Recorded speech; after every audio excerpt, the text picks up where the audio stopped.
ব্যাস ব্যাস, আর নয়। আর ভয় পাচ্ছ কেন? তুমি তো নিজের চোখেই দেখলে যে লোকটা একটা অন্য লোক। যদি সত্যি সত্যি ওই লোকটা হতো তখন? কি হতো? কিসের এত ভয় পাচ্ছ বলো? আমার এক মুহূর্তের জন্য মনে হয়েছিল আমার সব শেষ হয়ে যাবে গৌরব।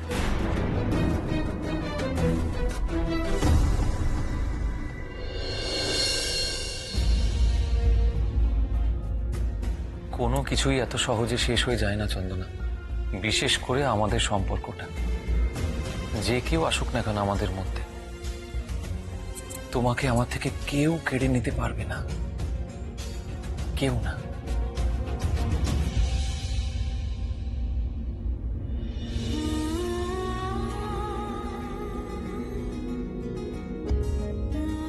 আমার হাতে হাত রেখে ভয় কেটে গেছে তো? আর কোনো ভয় নেই, সব ঠিক আছে, সব ঠিক থাকবেই।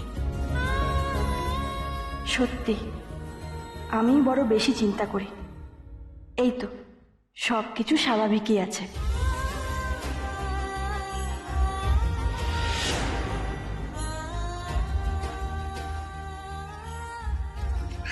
আমি বরং ওদিকে গিয়ে আমলকি খাবারের ব্যবস্থা করি।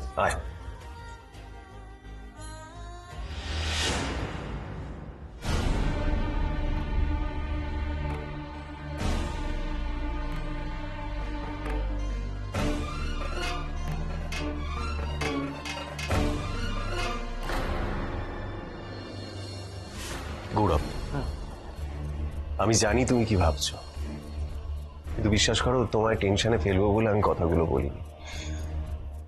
আমি আসলে তোমায় সাবধান করতে চেয়েছিলাম। মন থেকে আমিও চাই যে লোকটা ফ্রড হোক, কিন্তু তা যদি সত্যি না হয়, যদি লোকটা আবার ফিরে আসে, আবার গন্ডগোল পাকায়, সাবধানে থেকো। আর আমার বোনটাকে দেখো,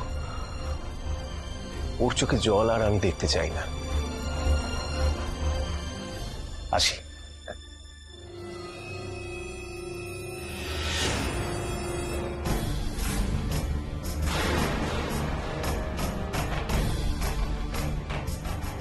সাবধানে থাকাচ্ছি আমি।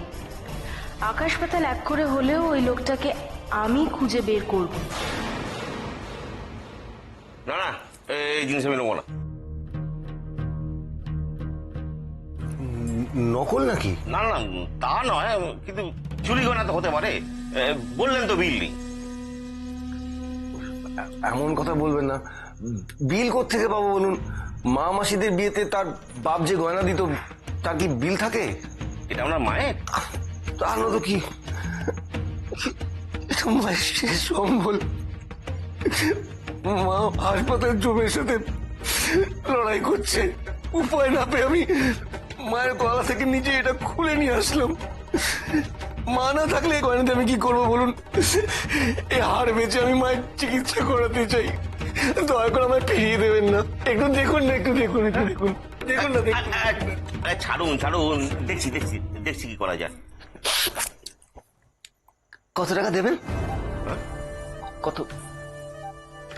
খাঁটি কিনা পরীক্ষা করেছি, এখন ওজনটা করিনি। এ দাদা, বলছি যে ওই যে বুড়ো মতন লোকটা গেলেন, উনি কে? তারিণী উকিল, এই এলাকার সব থেকে ঘাঘু উকিল। ওনার বুদ্ধিতে লোকে হারা কেস জিতে যায়। খাইতে একটু বেশি। খাই তো আমারও বেশি, তবে এটাও ঠিক, যাদের হাত বড় তাদের পেট ভরলে তারা কাজ করে। তবে কি এই উকিলের বুদ্ধি নেব? আমি চন্দনার স্বামী হিসেবে কি প্রমাণ দেব? সেই বুদ্ধিটা এর থেকে তো নিলে হয়। আমার হারা কেসও যদি জিতিয়ে দেয় এই বুড়ো।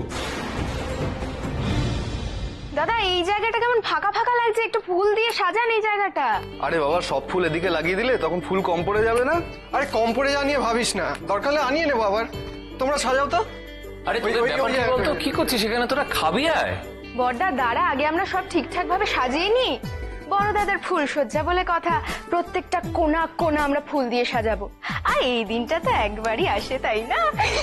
তোর মুখে লাগাম নেই, তুই দাদাকে সব ফাজলামিটা একটু বেশি হয়ে যাচ্ছে না? হ্যাঁ মানে একটু বেশি হয়ে গেল ব্যাপারটা। একটু না, অনেকটাই। তুই চিন্তা করিস না, আমি দাদাকে একটা জিনিস সাপ্লাই করে দিয়েছি, কমিয়ে দেবে। কি দিয়েছিস? কঞ্চি মারার জন্য। কোনো কোনা আমি মারতে কিন্তু বাকি রাখবো না। বড়দা এটা এটা দিয়ে মারবি না? আমি জানি তো এটা ভীষণ লাগে। কি বললি?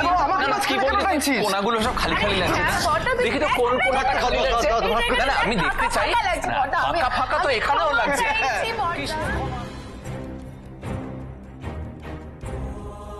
এত নির্লজ্জ হয়ে গেছে গৌরব, নিজের ফুলসজ্জার খাট সাজানো নিজের তদারকি করছে।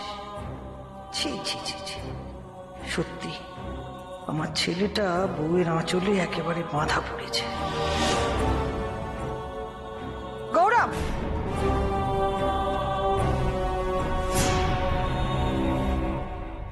মা, তুই খাওয়া দাওয়া সব ভুলে গেছিস? খালি পেটে এখন থেকে ফুলসজ্জার ঘর আগলে পড়ে আছিস? না না, আমরা তো মানে আমি তো খাবো বলেই সবাইকে ডাকতে এসেছিলাম। হ্যাঁ, চ চ চ, বড্ড খিদে পেয়েছে, চ। হ্যাঁ হ্যাঁ, খুব খিদে পেয়ে গেছে। চ চ চ দাদা, চ, দেরি করিস না। চল চল, রাত হয়ে গেছে অনেক।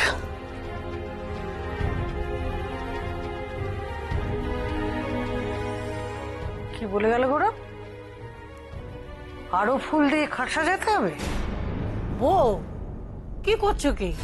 আরে ওরা তো সাজাচ্ছে, কোথাও একটা গন্ডগোল হয়েছে তাই হয়তো ঠিক করে দিচ্ছে। ঠিক করার কি আছে? আর গন্ডগোলটাই বা কোথায় দেখছেন বড়দি? যা আছে ঠিকই তো আছে। এই, তোমরা যাও, খাওয়া দাওয়া করে বাড়ি যাও, যাও।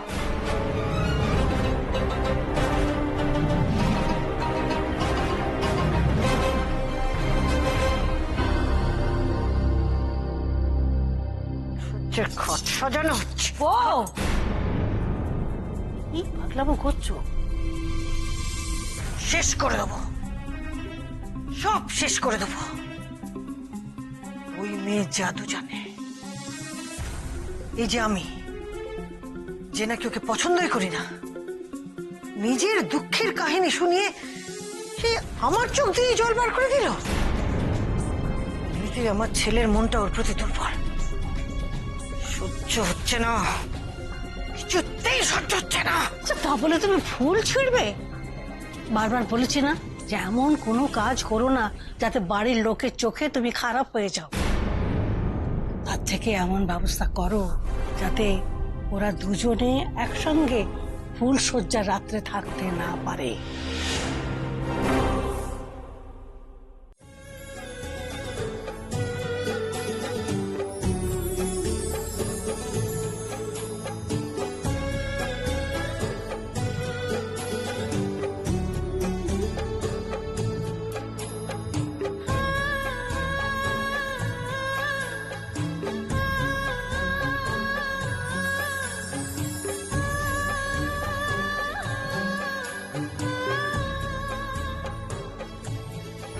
করবিদি কি আর ছেলের জন্য কোনো মেয়ে খুঁজে পেলে না? এ কাকে ধরে নিয়ে এলে তোমরা বাড়ির বউ করে? নিজের মেয়ে, পালিতা মেয়ে? বাবা, আর কাকে কাকে ধরে নিয়ে এসেছে গৌরবের বউ?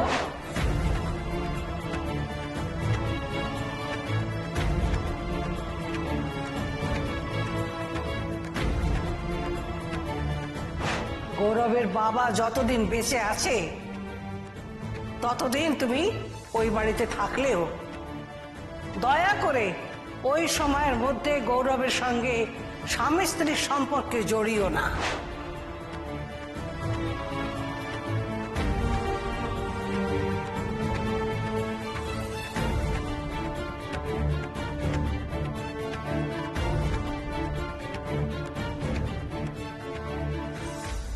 আহা গো, গৌরবদার কদিন ধরে কত খাটনি গেছে, তবু আজও জেগে থাকতে হবে, ঘুমোতে তো পারবে না। কেন? এই মুখ দেখলে কি আর ঘুম আসে বলো তো?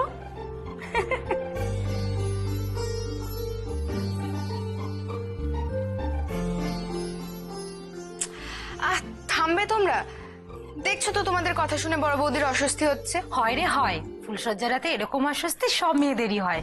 তোর বিয়েটা একবার হোক, দেখবি তোরও হবে। আরে বাবা হয়েছে হয়েছে, ফুলের সাজ শেষ তো। বৌদি ওঠো তো, ওঠো।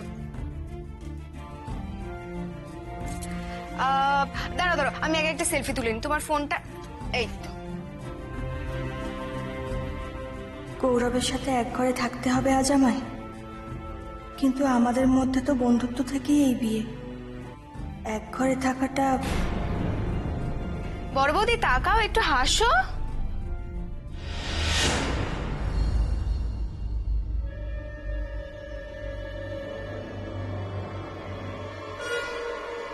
মা, বড় বৌদির সাজ হয়ে গেছে তো তুমি এলে কেন? আমি তো নিয়ে যাচ্ছিলাম ফুলসজ্জার ঘরে। ফুলশয্যার ঘরেও এখন যাবে না।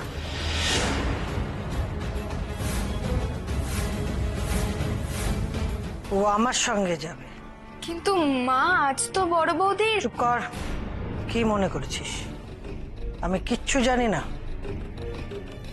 সব ব্যাপারে কথা বলা বন্ধ কর তিস্তা। এ বাড়িতে আমার কথাই শেষ কথা। আমি যখন বলছি ও ফুলশয্যার ঘরে যাবে না, তখন যাবে না। তাহলে যাবে কোথায় ও? ঠাকুর ঘরে। আজ সারা রাত ওকে জাগতে হবে। আজ পূর্ণিমা, পুণ্যতিথি।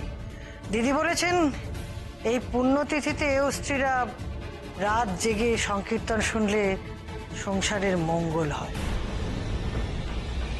তোমরা যারা সংসারের মঙ্গল চাও তারা আমার সঙ্গে ঠাকুর ঘরে এসো। আমি পাড়ার বউদেরও খবর পাঠিয়েছি, তারাও আসছে। হ্যাঁ, তা বলে আজকেই? আমি বড়দের কথা মানি। বড়দি, তিনি আমার ননদ, আমার থেকে বয়সে অনেক বড়।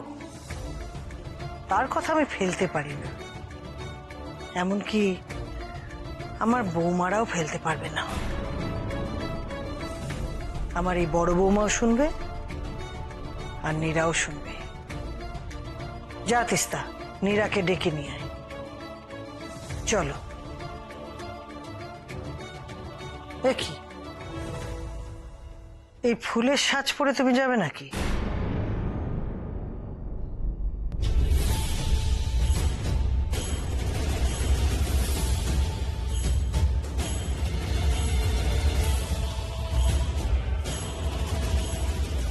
বড় বৌদির ফুলসজ্জা হতে দেবে না মা? তার জন্যই এত কিছু করছে। আটকাতেই হবে। আজ রাতটা এভাবে নষ্ট হতে দেওয়া যাবে না, কিছুতেই না।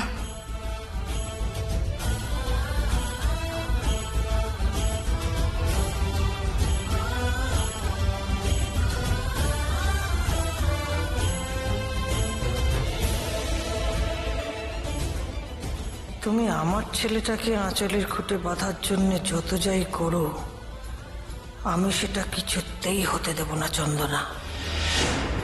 তোমার প্রতি গৌরবের সমস্ত টান আমি নষ্ট করেই ছাড়ব। এসো আমার সঙ্গে।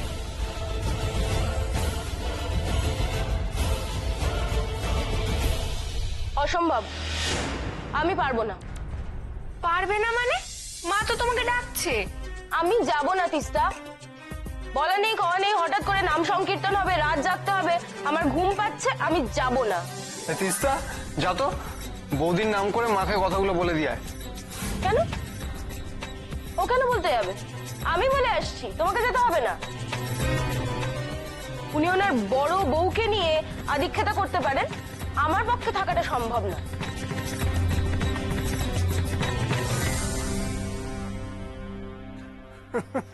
যত গর্জন সব ঘরের মধ্যে, মা ওকে ঠিক রাত জাগাবে, দেখবি।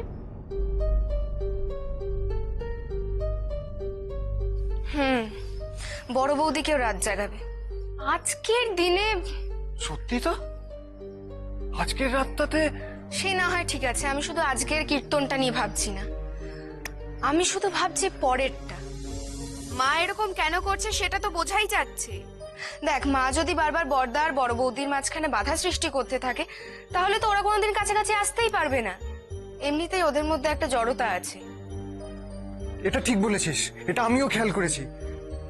আসলে দাদা বৌদিকে যতই ভালোবাসুক না কেন, বৌদি এখনো ঠিক সহজ হয়ে উঠতে পারেনি। তাহলে ওরা যদি কাছাকাছি নাই আসতে পারে তাহলে তো সেই জড়তাটা কাটবে না, কিন্তু সেটা তো হচ্ছে না, না মেজদা? বাড়িতে আসার পর থেকে একটার পর একটা ঝামেলা হয়েই চলেছে। আমাদেরই কিছু একটা প্ল্যান করতে হবে, বুঝলি? মেজদা, একটা কাজ করলে হয় না? মা বলেছে ওরা আজ একসঙ্গে থাকতে পারবে না, এটাও বলেছে রাত জাগতে হবে। আচ্ছা, ওরা একটা ঘরে নাই বা থাকলো, একটা জায়গায় তো থাকতে পারবে, আর সেখানে না হয় আমরাও থাকলাম, মাও তখন আর কিছু বলতে পারবে না। Not a bad idea. সংলাপ কোথায় রে? কিছু একটা প্ল্যান করে বৌদিকে ঠাকুরঘর থেকে হাইজ্যাক করতে হবে। না, এটা রাখো, দেখি।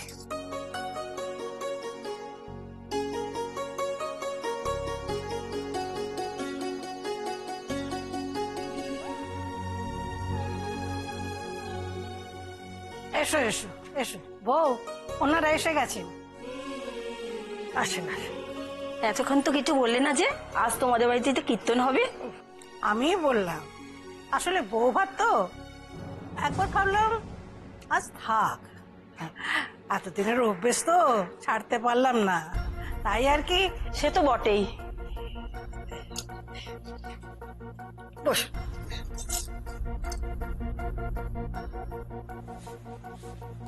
আমরা এসে গেছি মা জননী। ও, এসে গেছেন? আসুন আসুন, বসুন।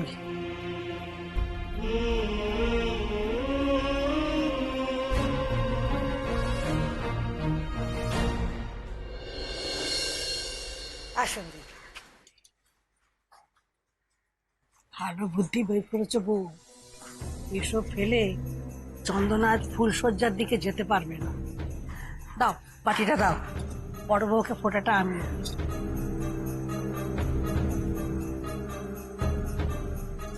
বড় বউ, এদিকে এসো।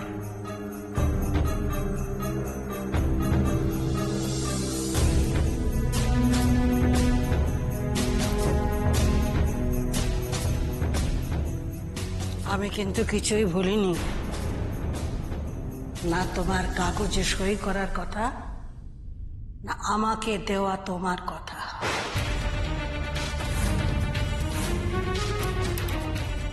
পৃথ্বীশ মারা যাওয়ার পরদিনে তোমাকে ওই বাড়ি ছেড়ে চলে যেতে হবে বলেছিলাম না?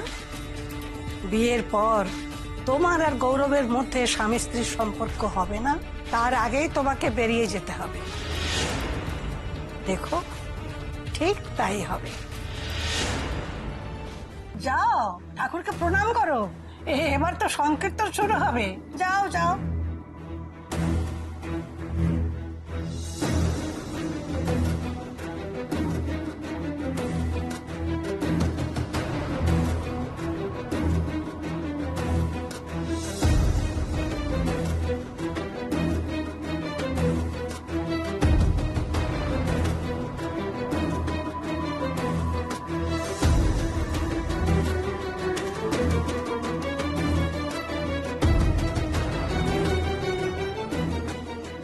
আমি আমার শ্বশুর মশাইকে মরতে দেব না, কিছুতেই না।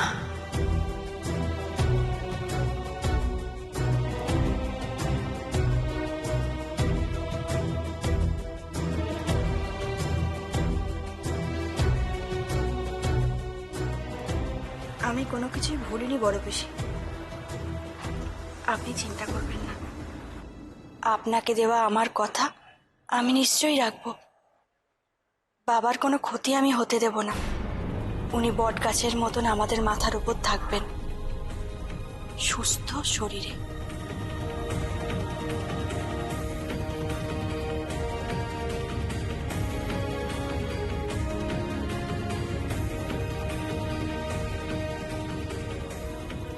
মা, মা, ও এসে গেছে, নিন এবার শুরু করুন। দাঁড়ান, এত রাতে সবের কি মানে আছে মা? মানে না থাকলে নিশ্চয়ই সব ব্যবস্থা করা হতো না। যাও, চুপ করে বসে সকলের সামনে। পারছি না মা, এত রাত জেগে আমি এসব করতে পারছি না।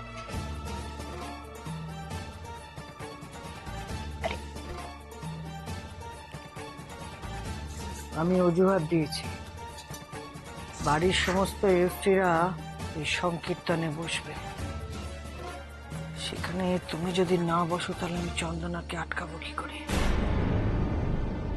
ওকে যদি না আটকাতে পারি তাহলে আমার গৌরবকে। এবার তুমি বলো, তুমি কি করবে? মারও তো বুদ্ধি কম না দেখছি। এইভাবে গৌরব আর চন্দনার ফুলসজ্জাটা আটকাতে চাইছেন? বাহ, দারুণ খেলছেন তো মা। তাহলে তো আমাকে এই সংকীর্তনে থাকতেই হবে, দেখতেই হবে যে ফুলসজ্জায় না যেতে পেরে চন্দনা কেমন ছটপট করে।